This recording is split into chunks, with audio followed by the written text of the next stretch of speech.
Getting set to kick off week 1 in the NFL. Here's the slate beginning Thursday with the Cowboys and Eagles and running all the way through to Vikings, Bears Monday night. Of course, we have a full slate, a doubleheader on CBS at 1 and 4:25 Eastern Time on Sunday. Pete Prisco is here to give us his most overrated and his most underrated teams. You're going to pick 2 of each. Now, are these the 2 most overrated teams in your opinion, or are you just saying that they're overrated? I'm saying they're overrated. You're not saying they're the most overrated? Yeah, they're the most overrated. Okay, let's start then with the Minnesota Vikings. Okay. How much different are they outside of the fact that the obvious change, JJ McCarthy taking over for Sam Darnold? Well, that's pretty big of a change. And I'm not a big believer in JJ McCarthy right away. I had reservations about him coming out. I still have reservations about him. There was some conflicting reports coming out of Minnesota that he was okay this summer, not great. So I have to see it to believe it. And that's why I think they're a little bit overrated. Everybody just automatically assumes Kevin O'Connell, the quarterback whisperer, fix Sam Darnold. He'll make JJ McCarthy automatically become a big-time player. I have to see it to believe it. And I have my doubts about it.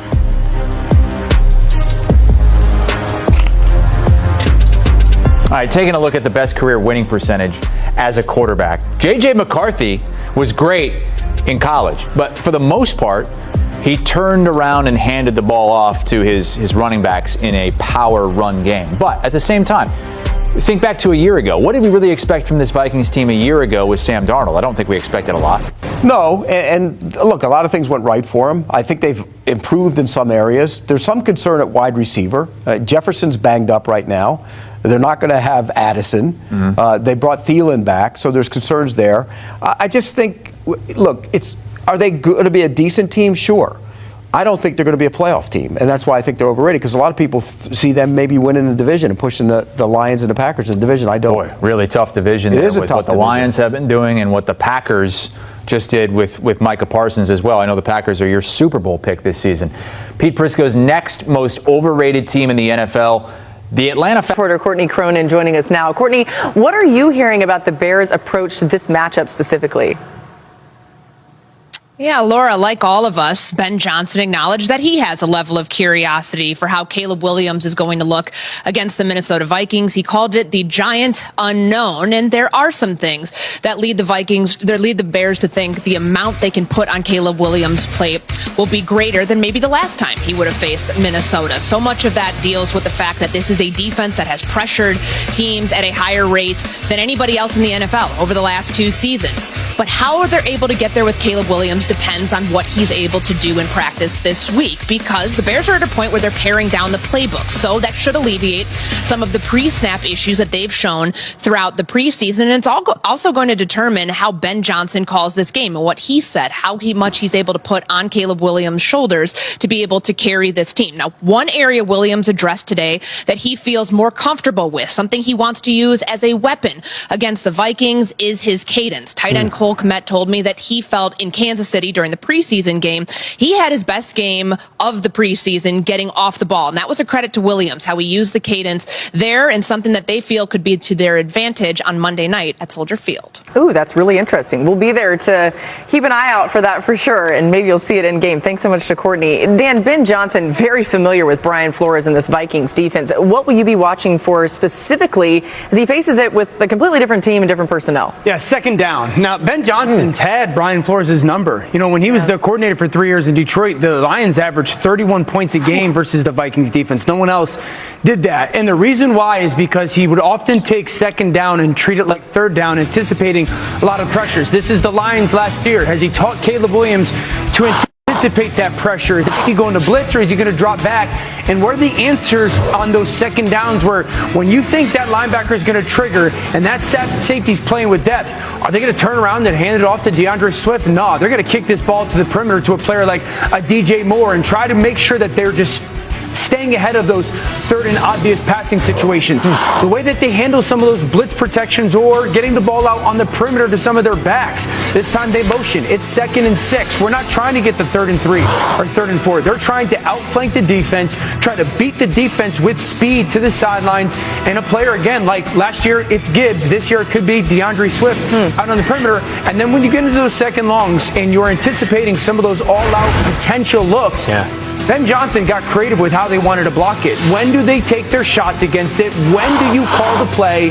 And do they have the people to handle some of those protections to take advantage of a safety getting out of the incorrect position and some of their perimeter players down the field? Now, Jared Goff had run that for years. He could run it asleep. Yeah. Is Caleb there yet? And I think the reality for Ben with Flo is it's not the play, it's when he calls it. You know, and I think that will be the most fascinating part when it comes to that part of the game is when does Ben call the plays and how does Caleb understand why he's calling it? And it's almost like the pre-snap operation is maybe just as important as the post-snap operation this week against Brian Flores, who, of course, Caleb Williams is going to see twice a season going forward for as long as Flores is with the Vikings in that defensive coordinator capacity. But it's going to be a lot of stuff that Dan just showed you, and then a lot of stuff that Caleb Williams, Ben Johnson, and maybe even guys on the Vikings defense have never seen before, right? This is the ultimate wrinkle thrower is Brian Flores on the defensive side of the ball.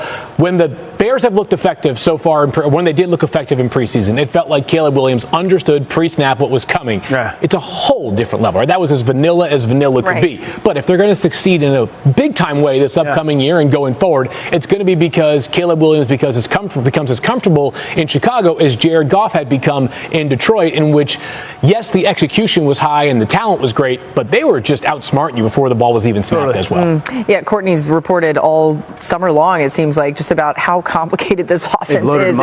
They're loading him up, but maybe there's a little bit of time for that adjustment to happen. Marcus, on the other side of the ball in this one is JJ McCarthy. His very first NFL start. What do you want to see from him?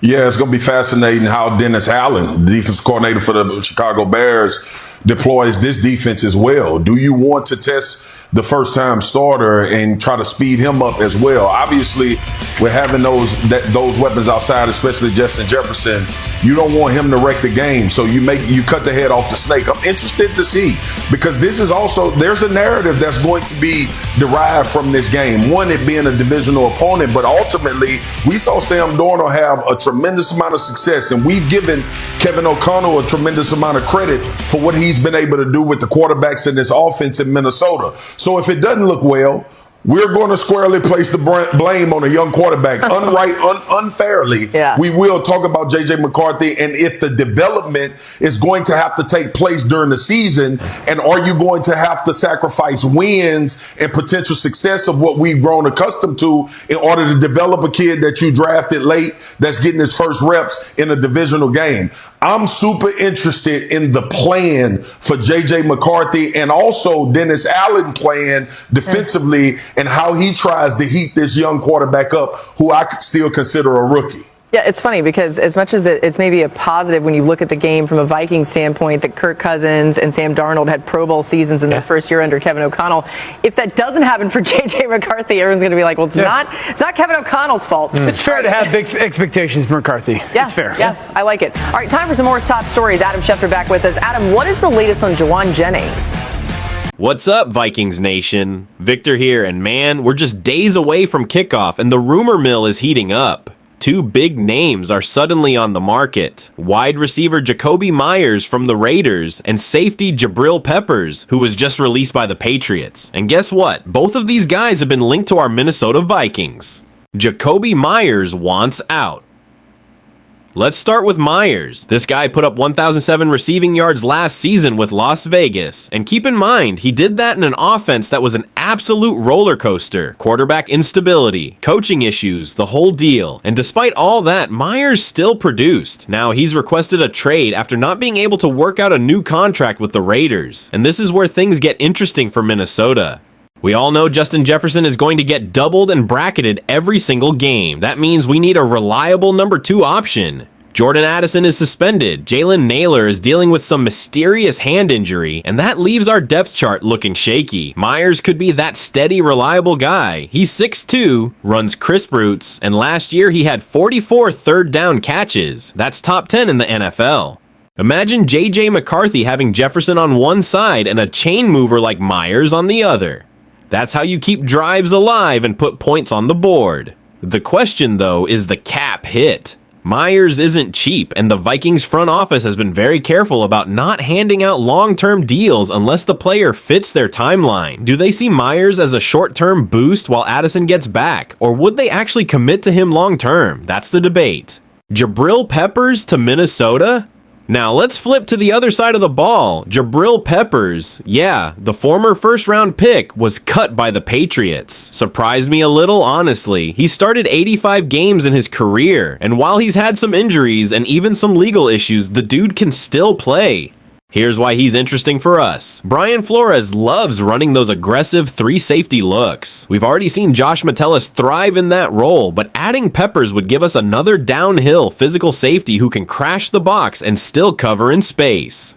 And look, Peppers is 30 years old. For some positions, that's a red flag, but for safeties, if you've got athleticism and instincts, you can easily play into your 30s. Think Harrison Smith. We've seen it right here in Minnesota. Peppers could give us flexibility, depth, and allow the front office to focus more heavily on fixing the cornerback room, which is still the biggest weakness on this defense. So now, here's the big question. Do the Vikings make a move for both of these guys? Myers would immediately raise the floor of the passing game, and Peppers would add another chess piece to a defense that's all about disguise and aggression, the risk, cap space, draft picks, and roster balance. But man, tell me this, if we added both Myers and Peppers, wouldn't that feel like a team saying, we're not just hoping to compete this year, we're going all in? So Vikings Nation, I gotta hear from you. Do you think Jakobi Meyers is worth trading for, even if it means giving up draft capital and figuring out his contract later? And would you take a flyer on Jabril Peppers to give Brian Flores even more flexibility on defense? Drop your thoughts in the comments, because this could get wild real quick. And as always, hit that like button, subscribe to Report Vikings, and share this video with your fellow fans. Season's almost here, and I promise you, we're gonna ride this thing together every step of the way. Skol Vikings!